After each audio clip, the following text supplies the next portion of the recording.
In parallel, the government has got to deal with issues on population, on growth and sustainability, health, and just it's a very interesting thing as a doctor impassioned talk with me said the one thing that human nature will always have to fight is viruses. Viruses are the big thing. We've seen the Ebola issue in Africa at the moment.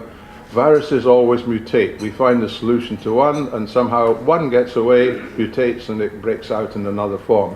So that is seen in a very high esoteric medical way as the most important danger to humankind. Then we have to look at resources, particularly water. No water, none of us would be here. Water is the foundation of life, and of course in terms of business and what we do, we have to look at the minerals and how we use them, how we use the earth we live on. And then I'm talking about opportunity. Opportunity is not fair. It's not equitable, and education is not fair, even although government policies try to make it fair. The result in its manifestation leaves quite a lot to be desired. But it is fundamental for the human race that it deals with its education and its policy for that. And of course there's the question of wealth and the disparity, and funnily enough, as a country goes through its growing stages, the disparity seems to get worse, and Indonesia, like many other countries, not just Indonesia, is very much a case that this government has to face. Particularly when you get into urban areas, the disparity between the top and the bottom is huge. And the other thing I noticed also, that looking at statistics in some of the more remote areas of Indonesia, they are well below the average, and they are not really living much above the poverty line as a whole, and some people below that. But I'm going to talk about that later in greater depth. So that's what I call the Frau factor. And then what we need to deal with, as I've discussed with several people recently, is we have to get our water and sanitation policy right. That's number one. And we haven't got it right here in Jakarta. We need to get our energy and transportation policy right. We still got problems there. And of course there's the question of food sources, which depend on the other two in a way. And that we have the problem here of peri-urban growth, what we call the peripheral people who come in are causing a greater problem than before. Jokowi is aware of it, but in fact we all should be aware of it and how it's going to be tackled. We need to look then at the building for the better parts of the city, and even for the lower income people. We need to start building, thinking of 21st century technology. We need to think about a correct and careful use and reuse of water. We need to think very carefully on energy efficient structures, and because I mean, we've expanded enormously. When I was born, there was just over 2 billion people in the world. That shows how old I am. Not quite as old as Methuselah, but, you know, working on it. And now we've got 4 times that, and we haven't finished. We're still heading towards 9 billion by mid-century, and hopefully peak at 10, according to the pundits. This is very quickly where we are. I'm not going to dwell on these as statistics. You can, if the club is generous, they might let you have a copy of these slides. Is that right, Mila? Yes. You do? All right. You can dwell on that in your own time. But you can see Indonesia has a very large population, but in terms of the population of the world, it's really still quite small. The world population, as I said a minute ago, was 2 billion, heading to 9 billion. Urbanization is the other issue. When Pak Harto took office, this was largely 70–80% or more a rural type of country. I mean, it was very backward, and we can go on about that, but now we're not. We're now more than half urban and heading towards 70% urban. So the challenge for governing the country is completely different. But the one advantage Indonesia has, if it uses it, it has the right demographic structure. That's people who are able to contribute to the wealth from mid-teens up to 50, although the age is increasing beyond that, where they can actually do something and contribute to the wealth of the nation. And if you don't use that properly, then you have a real problem, a social problem and a political problem. So it's very important, it's the challenge of this government, which we'll come back to later, of making use of the demographics which are in the country's favour for the next 20, 30 years. Just a revamp, we're about 55% urban today, and so basically our rural community, even though the population will keep increasing, the rural community is going to get smaller, therefore it's going to have to be more efficient in terms of producing food for the nation. Actually, Indonesia could be a breadbasket for outside. If it had an efficient agricultural system, it could actually produce for outside outside its country as well. So that is also a challenge for the sector, and there's a lot of challenges in parallel. I think this is quite an interesting slide, because just after the Suharto administration took power, the average life expectancy in Indonesia was, in 1970, 47. That's absolutely dreadful. So he did some things right. He had tackled two issues, health and elementary education. So he may be pilloried for many of the things he did wrong latterly, but they concentrated on those two things. So the life expectancy by 2007 was already up to over 70. Now that's behind, say, developed countries where it's over 80, but that's a massive improvement just over a 35-year period. So that was one very sound thing. And the other issue was the question of infant mortality.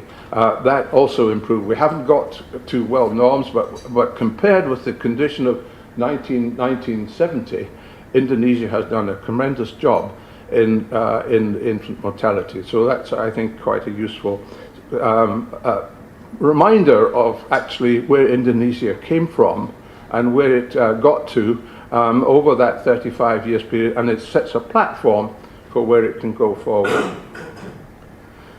This is a messy slide, I'm going to deal on it, but basically we have all of these things. We have lots of water, but we have lots of flooding and other issues. So water and how we handle water for in terms of engineering and disasters and so on is also important, as well as providing water for our particular use. It's a rather busy slide. I put this in because these are the world standards for drinking water, actually not just drinking water, for water for use. But we have 131 river basins or in this country, 131. And at this time, 100 are in what's called stress mode. That means that at certain times of the year, the drawdown or the offtake from that basin is higher than the replenishment level. So this is really quite serious. And we've had many plans for water storage over the period, and nothing has been done. Nothing has been done in the last 5 years or so. So we do have a critical water problem, and I will talk about Jakarta later at the end of this in more detail. But this really just shows you that some of the most important river basins, this is taken from a report I did for the ADB about 6-7 years ago, but we still have that. And every now and again you see in the Jakarta Post a woman going down to a river in the dry season and there's no water at all. So we do not look after or keep for water resources. So doing something about the water and in this government is absolutely vital. This is just a definition that it's a sort of academic definition. I won't go through it. Utilization and development of natural resources for economic growth with the exploitation of the resources held compatible with sensible, sustainable conservation of the environment such that future generations are not impoverished. And it covers everything. It covers climate change and everything else. And this was also you could read. This is Bill Bryson, whose books some of you may have read before, which are very entertaining. But he thinks again that we're very privileged today. We are, compared with my father or grandfather. Life is a lot easier for us if we do it properly, and if we continue to do this and not abuse it, is his point of view. Then life continued to be pleasant. But it's a trick we're still learning to deal with. Environment sustainability has been defined academically as the impact on the environment is a function of the population, the consumption of our energy and materials, and T stands for the techniques or technology of that consumption. We have this question of the issues here that is out of place. But I have defined sustainable development as only possible if you take into account the political regime. So I've developed, because I'm an engineer, what I call the SEEP equation, which deals with the social, environmental, and economic, which were in the previous definition, but I've added the political dimension. Without taking account of the political dimension, all the other ones suffer. So, again, I'm not dwelling. This is my personal view, and people come and say, I disagree with you, about the importance of each of those elements of the sustainable development at the level of government, whether it's at national government, provincial government, or district, and right down to the community, where obviously economic is absolutely paramount importance for central government, the national government, whereas at the bottom end we are looking at its environmental and social factors that affect the communities at the bottom, and they trust in a way that the politicals to whom they serve will do their part. That doesn't always happen, of course. Now, I just wanted to talk about the East Valley Poverty Project because I've been involved in it as an advisory. I didn't develop it, I can't take credit for that, but I have been involved with it since the beginning in 1998-99. And it's quite an interesting example of sustainability from the bottom up. I don't know why oh, wait a minute. This goes back to that point. The location of if it comes in, oh, that was a mission and vision. We had basically 17,000 people that had been totally forgotten about. We had 83% illiteracy. I'm talking about the end of the last century. We had infant mortality rates which were absolutely dreadful, in the 1-2% and so on. We had people with, and we'll show that, this is the location up on the north side of Mount Agung. This is just our virtuous cycle for development. Like that, with lots of kids with impetigo, lots of people with running noses, lots of people with goiters. And that's a function of diet, particularly a diet which was almost entirely dependent on cassava and rice. Cassava is a goitrogen, it takes out the salt, and these people were obviously suffering that. So one of the early people who stepped in was the UNDP, who came in with pills, vitamin pills and salt pills, and we gradually had to obviously get the health right. Now, this project only started when all the village people said they wanted a better life for their children. Well, that meant health and education, access and so on, and access to water and access by road. So those were the early things. The thing about this project, there is not 1 cent of public money in this project. All the money has been from people from private sector, from foundations across the world. It started off with the things like the American women's, British women's, Australian women putting some money in from Jakarta, David's money, a few cents from Scotland. That's how we started. And well, we'll see the story as it goes along. One of the conditions of doing this was that the people themselves took ownership of the development. We have 19 villages or hamlets with amongst the 17,000, many of whom had never even talked to each other for a long period of time.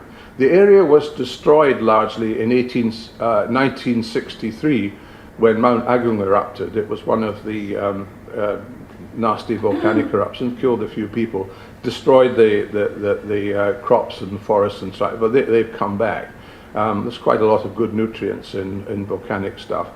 And David Parry, he's not here yet, he's coming, is a fellow commissioner of mine and a soil scientist, and he's working there on how best use the soil that is there, that can be used in terms of livelihood for them. But to develop this, we had to get access, because people didn't have access. We had to get some roads for motorbikes and pickups into that. So every household gave at least one person to work to develop that. That was part of the condition. We found the money, they provided the manpower, and we provided the simple technology for building the roads in there. And meanwhile, as I said, UNDP gave some bills, other people gave donations, so we began the whole process. The other thing was water. People had to go 5 hours for water. It sounds like some African conditions. So we started building, or the people started building water tanks, so we collected rainwater. So we started collecting water there on the site, and that's one there. This is them building water tanks for different communities. That, of course, is not enough. And at that time I was working with Thames Water here in Jakarta, and I managed to tap their CSR program, and we got some money, and we got some pipelines coming down from the mountains, from Mount Agung in particular, and we brought tap water. So nowadays, the worst that any village has to go, the ones that are very high and difficult to get to, is an hour for water, and many people have water quite handy for themselves. So that is a condition that we've created, and it started with building the tubangs. We still build some tubangs, water tanks, but bringing the water down out of the mountain springs and giving people access to that. Of course, good water, as you all know, is fundamental to good health. So by getting the water in, we managed to start training the people to be more healthy. And we did that by training the children, and the children taught the parents how to, how clean hands were important, washing vegetables and things were important, and so on. We then also created beds to grow other crops. We did that by using, the slopes are very steep, so we stabilized the slopes with a grass called vetiver grass, which you can find in Garut as well. The Dutch used to use it to get the perfume off it, but it's a great grass for putting roots down very deep, very quickly, and stabilizing slopes which would either might wash away in the rain. So we did that, and then we created beds. We made our own fertilizer from cattle and things like that. So the people now grow green vegetables, tomatoes, potatoes, and other things like that to get a much more balanced diet. And we get some fish in from the market. Anyway, then we had to deal with the education issue. So we built schools, and this is the foundation of one of the schools being built. And again, it's the local people are doing this. We gave them the drawings and showed them how to do it and everything, but the local people do it, so they own it. And this is taking shape. There are now 6 schools there with some 377 pupils from all ages, from 5 or 6 all the way through. We've had our first student actually go to university from nothing. This is very encouraging. The only thing they didn't do was put the solar panels on the roof, which is the basis of the power supply for these villages. And that works very well. And they look after the panels. They look after all the connections. Each school has a solar panel, as does the main office. Because there was no electricity. PLN wasn't there. It is now now connected up at the very coastal part of the area of the Saban. But it wasn't there, and certainly is still not there up in the hills. This is just the vetiver grass I was talking about. It's an Indian grass. It's a wonderful thing. It's a cattle feed as well as a stabilizer. And our use here was for stabilization. And interesting, by the way, because we took an interest in this, the project is now the Indonesian Center for the use of vetiver grass. And we've done consulting work for mining communities, for pulp and paper and other things like that, where they've had to regenerate ground that has been wasted or to stabilize areas in that. We've also done consulting work in Cambodia on the basis of our knowledge on how to use vetiver grass. So that is something that is inherent in the project itself. We employ about 105 people, all Indonesians, except for David Booth, who was the founder and the energy behind this thing, and he still is there developing that. The toilet program came later, and it came from one of the villagers, in a sense, being exposed to going around other people, hotels, and seeing the urban communities here and abroad. He said, I think we should be really doing this in our place. So he got his community, his village, because everything is done by, in here, the whole village has got to agree to have the program or it doesn't happen. So we have now got, the Royal Bank of Scotland was the first donor, and they helped, actually the staff, whether they liked it or not, was sent out there as a CSR exercises to help build the first block. And that was quite funny. But other people have, and we've now got more money. We've now got some like 40% of the villages now have got their own, everybody has their own personal toilet and washing facilities. And they're very proud, and they built them. So they own it and look after it. So this is just a profile of how we would develop the project and our costs.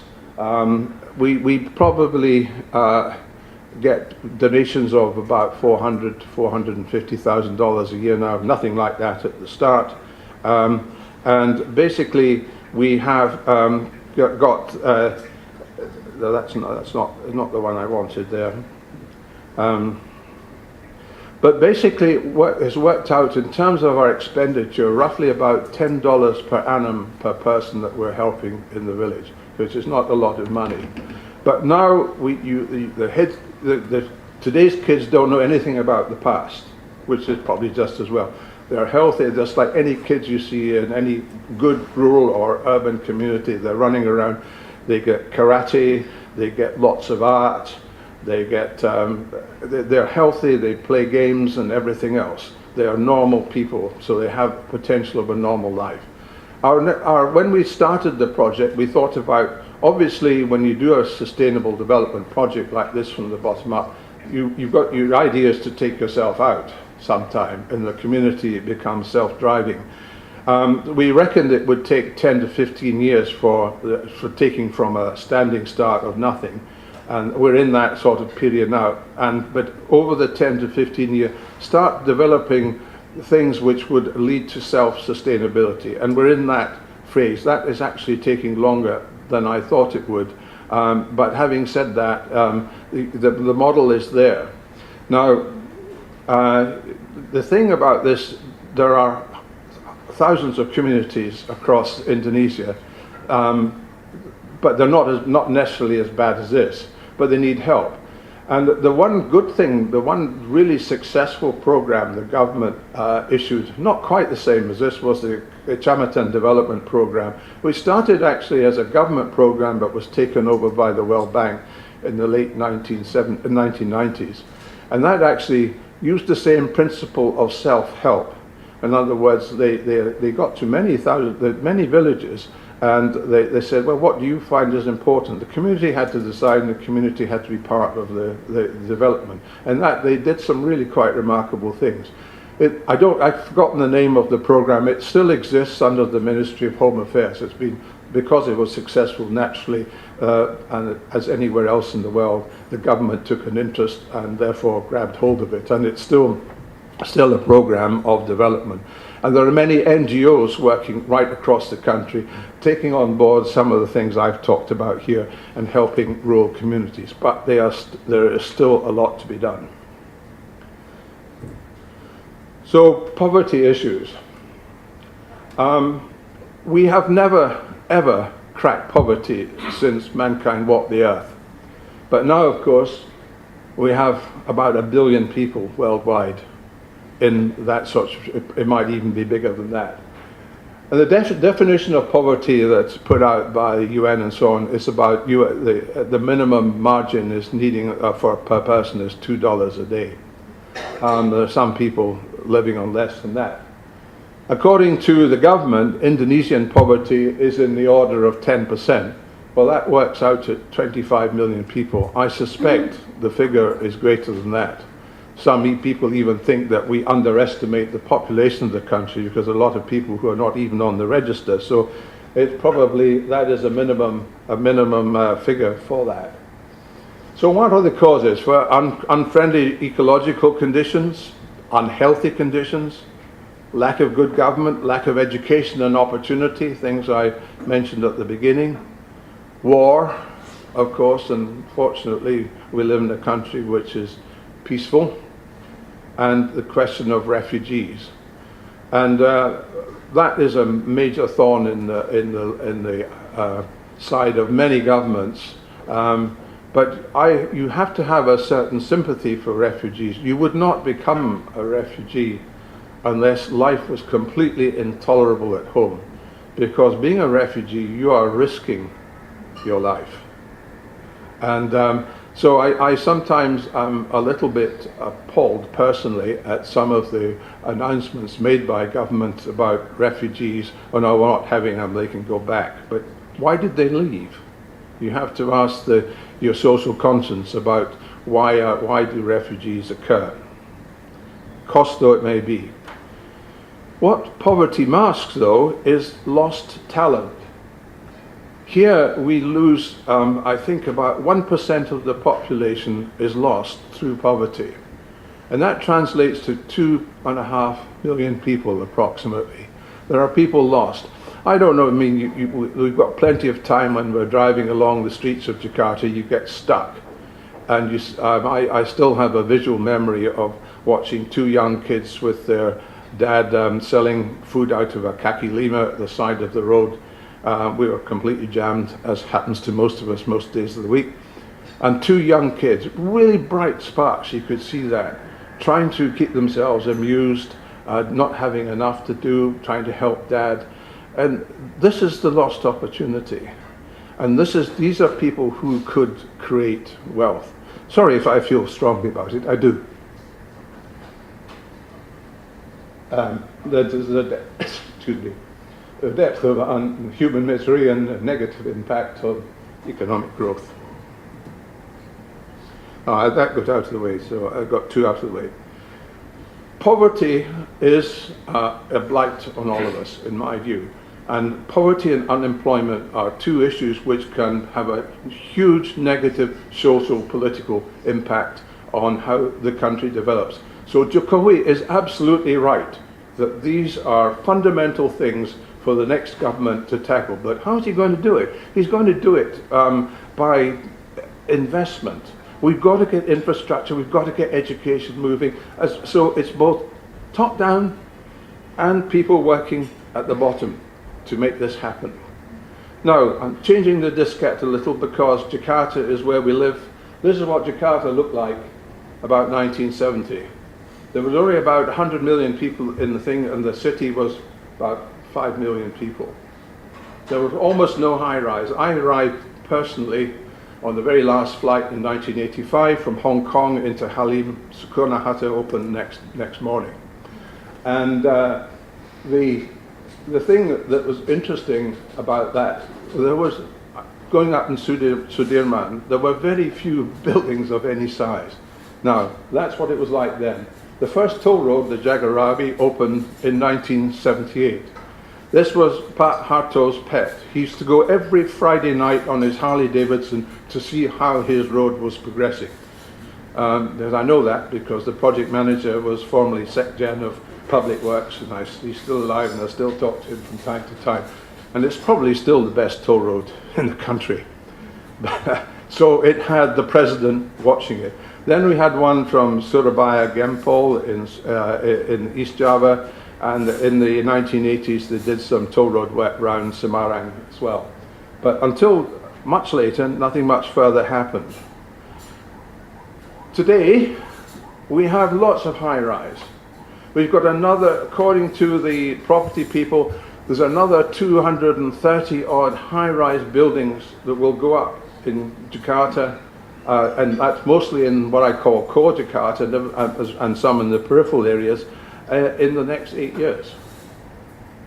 We've got Machet. Basically, the road speed the average road speed was 2012 was 16 point something kilometers per hour. 2012, 2 years later, it had dropped to 10 kph. We're almost back to, well, we are. We're probably slower than if we'd been traveling by carriage, horse and carriage of the 19th century. It's that bad, and also wasteful of fuel.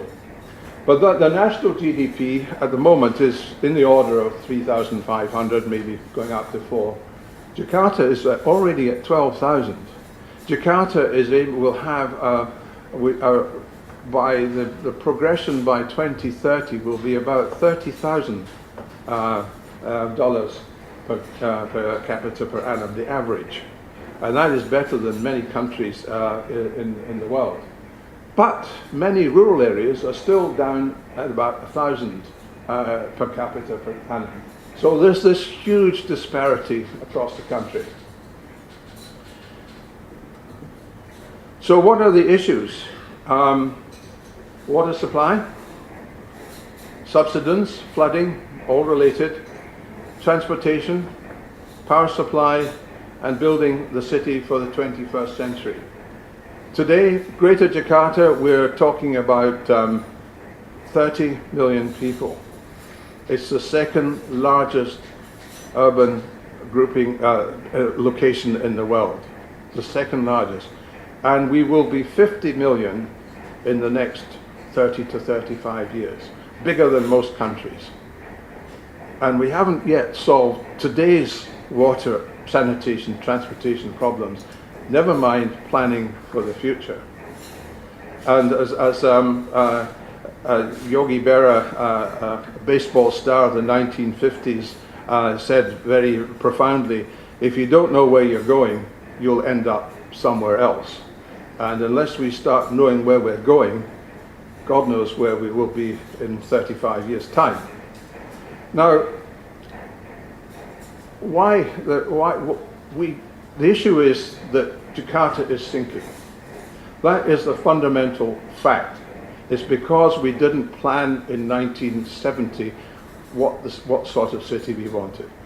I don't really blame. I think it happened to many cities that basically the urban explosion just took off like that, and Jakarta was no different to that. But it has a penalty.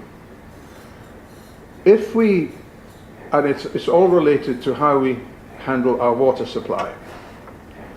If we don't stop pumping water here, Jakarta front will sink 5 to 6 meters over this century. That's the size of this room and a bit more from there to there. What it will mean if we do nothing is that the coastline will be heading towards Monas. We'll have lost all that city. So it's, I was really puzzled to read in the Jakarta Post where the governor said that I'm not sure why we're doing the seawall. Flooding is my problem. But no, it isn't. Flooding is related to it. Unless you build the seawall, you lose a bit of the city. And solving the flooding problem is part of all the engineering that goes in with building a seawall, which Khairul Tanjung at least got started because he understood, started nominally on the 9th of October, but it's a 10-year program, 35 billion. But 35 billion sounds a lot of money, but if you lose all that Jakarta, it's worth a lot more than 35 billion. So to me, it's a no-brainer. You have to actually do it and protect the city. The Dutch have done studies of this over the last 5 or 10 years, particularly with the last administration and with the World Bank. And there's a lot of work being done to define how we actually protect the city of the future. And use that opportunity, in my view, to do two things. First of all, to recreate a North Jakarta, which could probably, using 21st century principles, you could create great living conditions for about 2 million people. You can also create water reservoirs. The engineering is very complicated, don't get me wrong. You've got 13 rivers coming in here, bringing in lots of rubbish and everything else. You've got to clean them upstream as well as downstream. So it is a greater Jakarta problem, not just the city itself. Clean those up, but use that and get that water. We have to go into using 21st century technology in reusing water, recycling water. Singapore does this, other people, because we're going to be short of water where we want it. We've got plenty of water, but it's not where we want it. We want the water here. So in order to do that, we're going to go get our recycling technologies. We've got to build using the green building code. We've got to be energy efficient building. We've got to probably bring in some part of the element using solar power and things like that. We know all these things. We now actually have to apply them. And we have to build that. All these things have to go in parallel. Now, what about transportation? Why we have a problem is that basically any major city works with cars and everything if about 15, 16, 17% of the land area is available for motorized transport. Jakarta is about 6%. So you shouldn't be surprised you're sitting in traffic jams every day. We just don't have the road space. And we can do all sorts of cosmetic things at ground level with bus lanes and things like that. But even then, we've got to start giving them underpasses in junctions which are blocked and so on, because they don't work as well as they should. But so you have two choices then. You either go up in there or you go down. So we've started building the MRT, which is just one line from Lebak Bulus to the north here, of which 4 kilometers is underground. We see it outside the window here, but it won't be ready till 2020. It's another 5 years of work going on before that will actually be functioning. In the meantime, we could get the monorail going if there wasn't this discord going on in City Hall right now. The monorail is there, the money is there, and why you say, why monorail, why not light rail, why not elevated buses? Well, it's the footprint. The monorail has the smallest footprint of all that. It carries about 80, 90, depends on the system, 80-90% of what the MRT can do, and it can also go down and go around the sharp bends that are needed in the city, which you can't do with light rail. And if you go to use what was the last government was talking about in the city about elevated busways, that takes about a third and has a massive footprint. So to me, it's a no-brainer to build the monorail, so I can't understand what's actually going on in the city. And it's also a means of transport which would not be affected by flooding and any subsidence issues if you built it when you built the new city of the north. Now, where is our water coming from? Well, in the south of the city, we can still probably draw water from the groundwater table. And the big trick is always to know that your rate of abstraction or extraction is less than the rate of replenishment from the springs. So probably the south part can be handled in that way. The centre part, we need bulk water supply from Jatilahur, from the Kerian Dam, which we've been talking about for about 10 years, to the southwest and the links in there, cleaning up the rivers, using that. The bulk water has to come from there.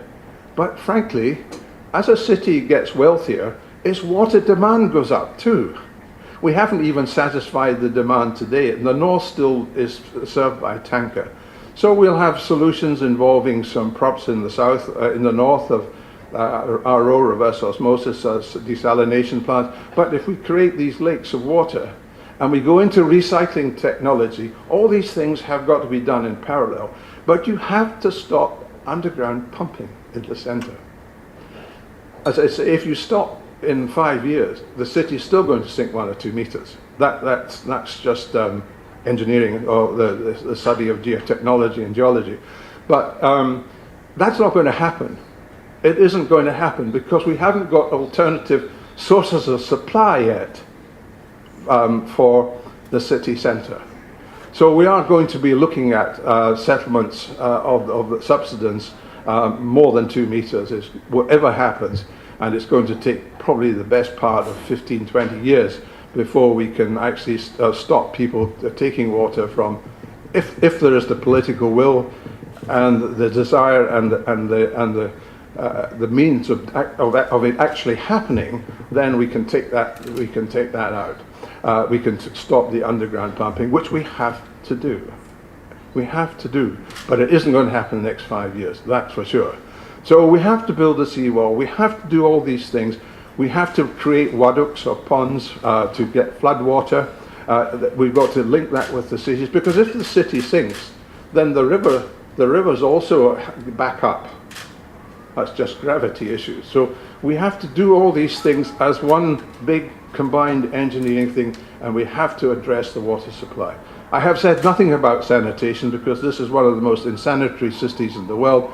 The government plans to spend about 35 billion over the next 5 years, starting introducing schemes, but only half of that's going to come from government budget, so they're expecting 17 to 20 billion dollars to come from the private sector. So we need all the enabling legislation and the arms around the private sector, the arms around FDI and everything else to bring that in there. We have to. What's our power supply? Well, I'm very pleased to hear Yusuf Kalla talking about the fact that we've got to get on and build some base power load. We're at a very dangerous level. All we need is one major turbine to go down. We'll start getting brownouts and blackouts in the city. It's done. Nothing has happened. Nothing has happened in the last period. We need to build all the sort of tens and thousands of megawatts of power that Yusuf Kalla is talking about. And it isn't going to happen from renewable energy. We just don't have the ability to produce that amount. We have to use coal. We have to consider how we can make cleaner output of that. And in the meantime, off Java, we can think about renewable solutions. Very good ones there too.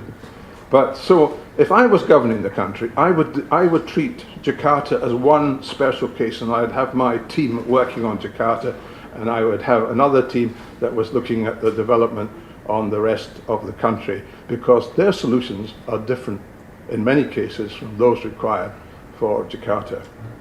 As I say, if you don't plan ahead properly, you're going to end up somewhere else. I think that's enough from me. I've given you a lot of ideas, I hope, to come back. This is all to do with sustainable development. The whole lot is sustainable development. And I've just really covered a number of issues in a broad sense, and we'd have to, in each of these, you have to drill down and do some work. Okay, thank you very much.